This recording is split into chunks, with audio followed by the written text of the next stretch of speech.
Бүгінде ұлттық қордан балаларға ақша бөлініп жатқаны белгілі.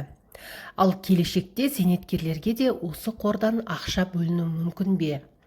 Тақырып қызықтырса, видеоны қарап шығыңыз. Достар, арнамызға жазылуды ұмытпаңыздар. Ұлттық банктің бұрынғы төрағасы Әнуар Сәйденов мемлекеттің зейнетақы жүйесіне қатысу үшін өтемақы төлеу нұсқасын ұсынды. Ұлттық банктің бұрынғы басшысы Әнуар Сәйденов зейнетақы жүйесінің құрамдас бөліктерінің үйлесімді бөлінуі туралы сұраққа жауап берді жақында. Оның айтуынша қазіргі уақытта ол айтарлықтай тұрақты, бірақ оның құрамдас бөліктерінің бір-біріне қатынасын реттеу қажет болуы мүмкін. Сондай-ақ Сәйденовтың айтуынша, мемлекеттің бірыңғай зейнетақы қорынан шығатын уақыты әлі жеткен жоқ. Сондай-ақ 1998 жылға дейін жеткілікті еңбек өтілі жинақталмағандар үшін төленетін зейнетақының ынтымақты құрамдас бөлігіне қатысты мәселе көпшілікті алаңдатып отырғанын атап өтті. Оның айтуынша міндетті зейнетақы жарналары жеткіліксіз болуы мүмкін. Барлығы бірдей өз еркімен жарна төлей бермейді. Ал мемлекеттік құрамдас бөлігі кетіп жатыр.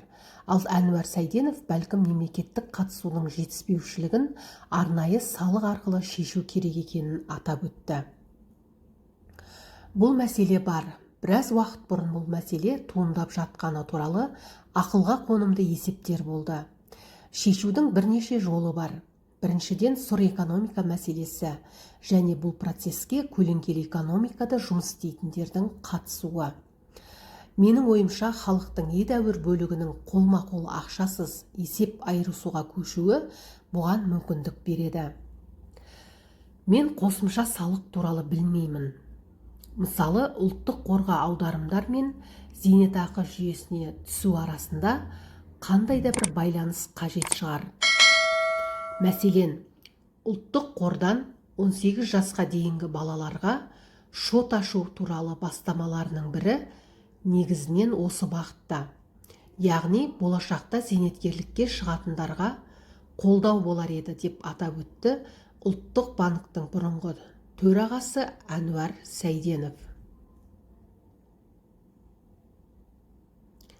Сәйденовтың айтуынша, ұлттық қор кірісінің зейнетақы жүйесіне аударылуы мүмкін нақты сомалары мен пайызы есептеуді қажет етеді.